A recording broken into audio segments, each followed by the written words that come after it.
Nothing in this podcast is intended as investment advice, and the people in this podcast may hold positions in the stocks they talk about. Do not buy any investment based solely on a tip or recommendation. Please do your own research.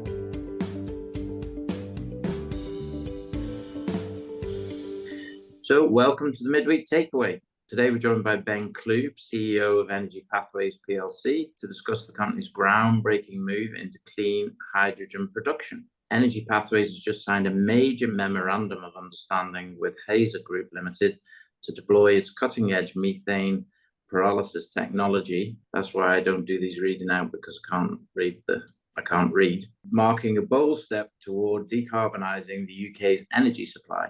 Under the agreement, the Hazer-KBR alliance brings world-leading hydrogen production capabilities to the UK for the first time, with exclusive access granted to EnergyPathways for 12 months.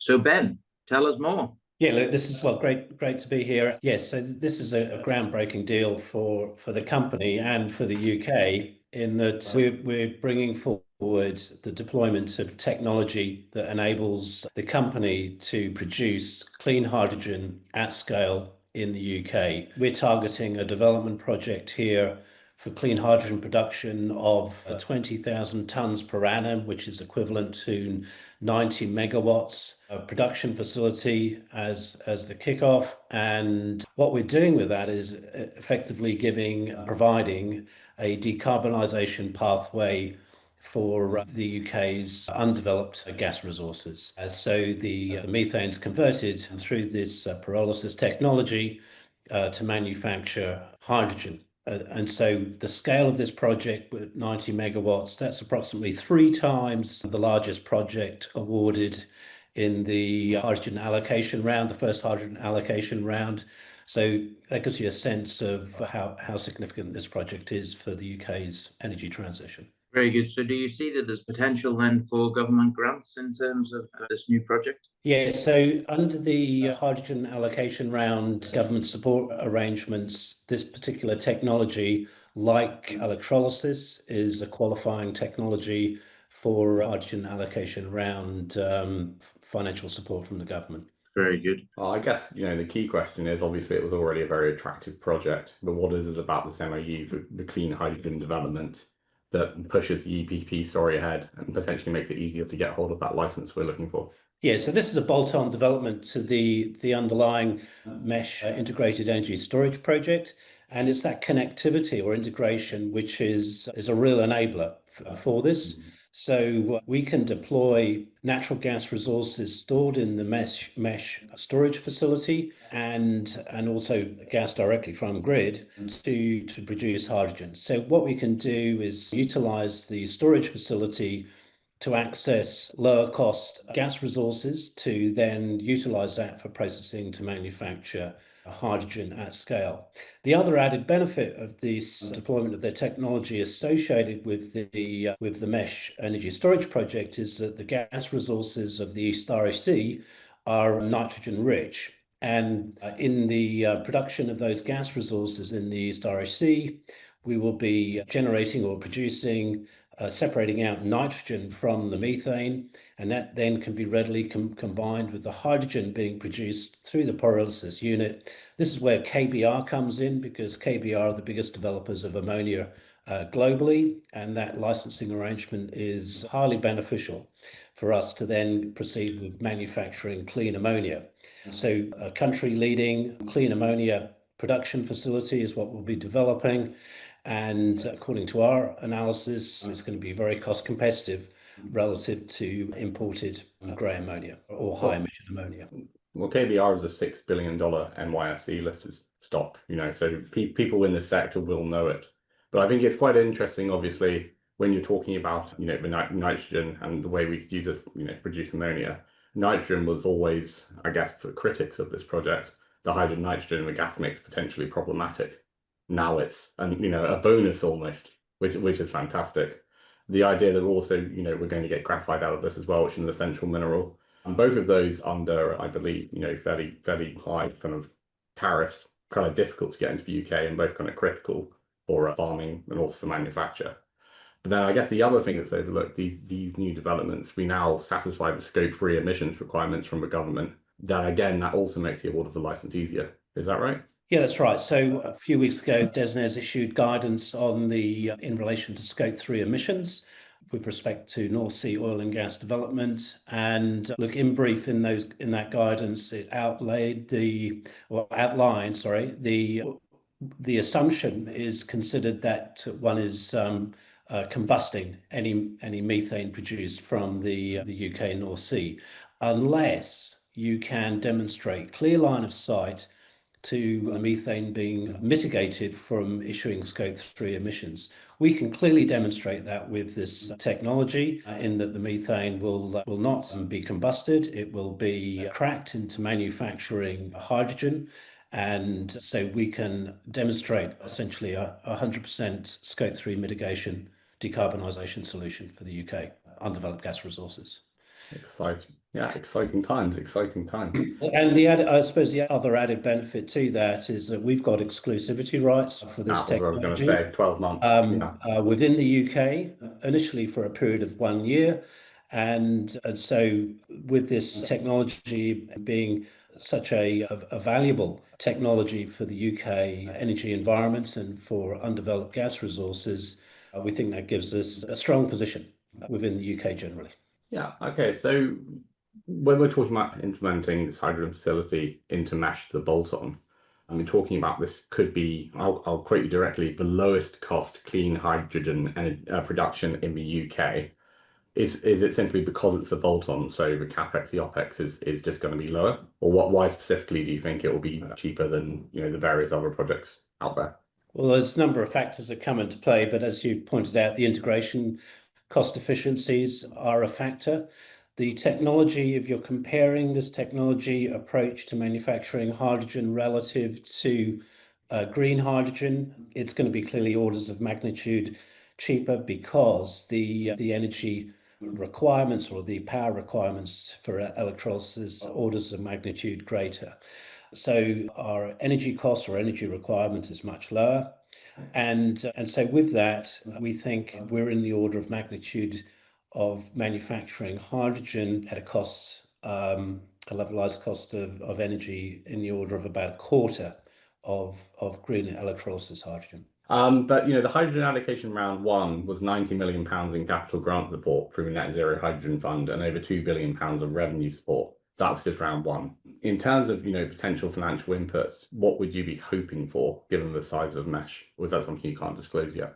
Well, under the arrangements for hydrogen allocation round, certainly the revenue support model is something that we think we satisfy the criteria, or should be able to satisfy the criteria well and become competitive in that bidding process if you compare it to strike prices that were bid for the HAR1 round. So yeah, we would expect to be able to compete strongly in the revenue support model, and clearly with a leading position, an exclusive position with this technology, I'd like to think it's something of interest to the government in terms of looking to see this technology further developed within the country, given that really what we're offering here is a re-industrialisation of the UK with the ability to manufacture domestically clean ammonia, as well as what you've already previously mentioned, synthetic graphite of high quality, where currently the UK effectively imports this entire demand for graphite, which is identified by the country as being a critical mineral. So having an industrial capability to manufacture graphite within the UK, I would have thought clearly should be an exciting proposition for the UK government. Yes, that's a perfect politician's answer. I didn't quite answer the question, but don't worry. There's something you can do about it. I don't know, almost like the emails I get back repeatedly from the Department of Net Zero and from the NTSA, but such is life. So in terms of the scope of studies that you're planning, obviously this is a Memorandum of Understanding, so just the initial stage. But obviously Hazer's got this strategic alliance with KBR, and we've got this kind of unique kind of technology to produce low carbon ammonia. But what are the next steps? I guess what's the plan for the next kind of 6 months with the MOU? First of all, is to then go to agree a scope of study work with Hazer as well as with KBR. They're keen to get going with us, and that really is looking to then take the design of our target development through the concept and pre-feed rounds to get to a design spec up to feed that enables us to take the project forward. At the end of the day, that technology on completion of pre-feed and feed activities through the study arrangements or the study work program will conclude in a performance guaranteed design facility so we can then progress into the development phase. Cool, excellent. Can we just take a step back for a second? Because I want to talk about just gas storage in general in Europe. Because we're in the summer at the moment, no one's really thinking about it. Most of the people are thinking about air conditioning more than anything else. But we have the lowest gas storage in Europe, and that's with the Rough facility kind of partially reopened by Centrica. It might close down again relatively soon. We have 12 average days of consumption, or roughly a week during the peak winter demand, sort of December, January. If you look across Europe, Germany has 3 months, France around 3 months, Netherlands around 4 months. We're kind of vulnerable. So when you've got a project that's, being designed, is ready to go, why is it that there's a delay for a license to be awarded? Because it seems to me that we have a strategic issue in the UK and private capital is prepared to solve it. So it is a no-brainer to anyone looking from the outside. So from the inside, what's going on? Yeah, I'll be speculating what's going on, but your points are, I think, clear in that the country, as it transitions from having an abundance effect of domestic gas production to rapidly declining and relying on imports for its gas needs, which are going to be critical into the future in any transition scenario, those gas requirements are going to be imported. And by 2030, we're looking at 80% imported gas into the UK.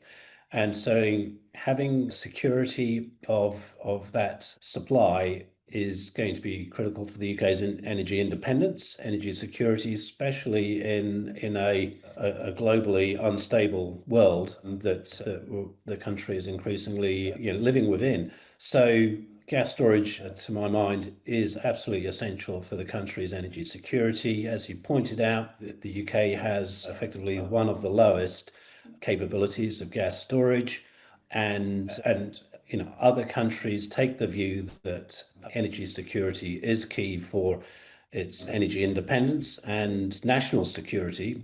Quoting Keir Starmer here, so I'm sure that the common sense will prevail, and this gas needs to be brought. This asset needs to be brought into the market, especially when over half of the UK's very small or minimal storage capability is at risk of being shut down by Centrica shortly.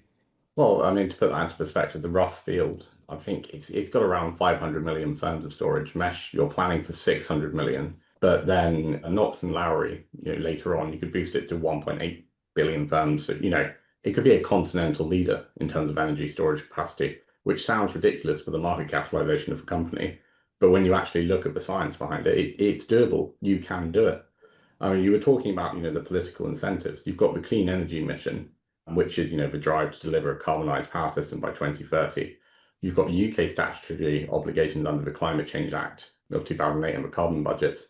You've got the clean energy industry sector plan and the broader industrial strategy. You've got this review coming in autumn, and then a recent letter, Build It in Britain to strengthen domestic supply chains. It feels like it's a lot of words and a lot of quangos saying this is what we desperately need, but just getting somebody to just sign the dotted line and just get it done is what's lacking. Maybe not just in Energy Pathways, but across the political world in the UK in general. But eventually, surely you're going to get that signature. And it's only a matter of time now. That's what I think. Don't answer, Ben. Don't answer. You're not lead them along the jagged path until... Charles has said it. No, I'm only joking, but go ahead.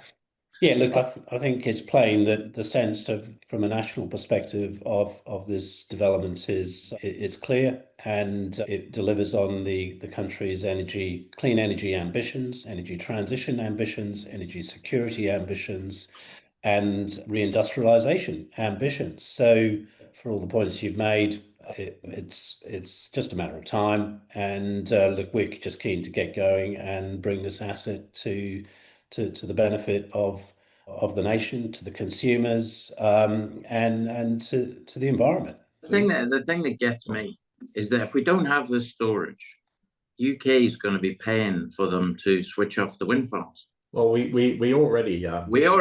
I mean, we lost 600 million a year switching off wind turbines and paying gas plants to switch on, something along those lines. It's ridiculous. About £1 billion a year of additional costs added to consumer bills based on curtailed wind energy costs, and NESO's estimate of those curtailment costs onto consumers is estimated at 6 million by 2030. So these are just all upward pressures on consumers' electricity bills or energy bills. And so getting mesh storage in place is a strong incentive to try and reduce the make electricity bills more affordable for the consumer. Well, I think even better than that, the government's, I think it's the Department of Net Zero, they've already allocated £300 million in public investment in domestic offshore wind supply through Great British Energy. So at the moment, you're throwing away £1 billion because you're asking them to switch off the wind turbines, and then they're allocating 300 million more to build more wind turbines. At the same time, you've got a project with, mesh, the CAES facility or case facility directly solve the problem. So having allocated the 300 million to build more wind turbines that they'll inevitably have to switch off, they surely need somewhere to send that wind power. You have back to my final question, because I'm just kind of rambling. In terms of funding, I mean, we were talking a couple of months ago, combination of debt finance from a FTSE 100 company, equity investment from a cornerstone institutional investor, at a significant premium to current valuations, which I imagine still stands. But in turn, we have, that grant funding potentially from the hydrogen side of things from the government. But also, the remit of the Great British Energy and the National Wealth Fund. There's a £27.8 billion National Wealth Fund capital deployment plan. And it just seems to me that a government-backed equity or debt position would also make a lot of sense alongside, everything else that you have going on. So I guess that's the question. Is that something you're thinking of applying to, or something that you think you might benefit from, or not, I guess? Yeah. So as you described, we've got a number of avenues in terms of financial support for the development phase. The addition of this hydrogen project, the bolt-on to the mesh project, is a significant bolt-on, I believe, in terms of making it a very attractive proposition for investment via the GB Energy, the National Infrastructure Fund type mechanisms. So we will be bringing this expansion of the project, the mesh project, to the government, because we expect it will appeal to those investment vehicles. Fantastic. Wonderful, Ben. Lovely to chat to you. Yeah. So Ben, just to recap, I suppose, in a couple of sentences, this will allow you to have extra revenue streams now from ammonia, from graphite, potentially from hydrogen grants, etc. If all this passes, EPP is going to be pumping gas out the ground and actually getting money for the gas, obviously, which is at a premium here in the UK. And finally, you're also then going to be getting paid to store whatever it is you're going to store, whether that be hydrogen or whatever it is that is stored. So you seem to have many more potential income streams than you did when we first started talking 2 years ago. Yeah, so exactly right. So our revenue stack is now, it's got a multiplicity to it, where when we first started talking to you, it was very much a gas production, gas storage, a traditional gas storage type revenue model. The opportunity that we've really opened up now is the ability to have multiple storage assets operating in an integrated manner.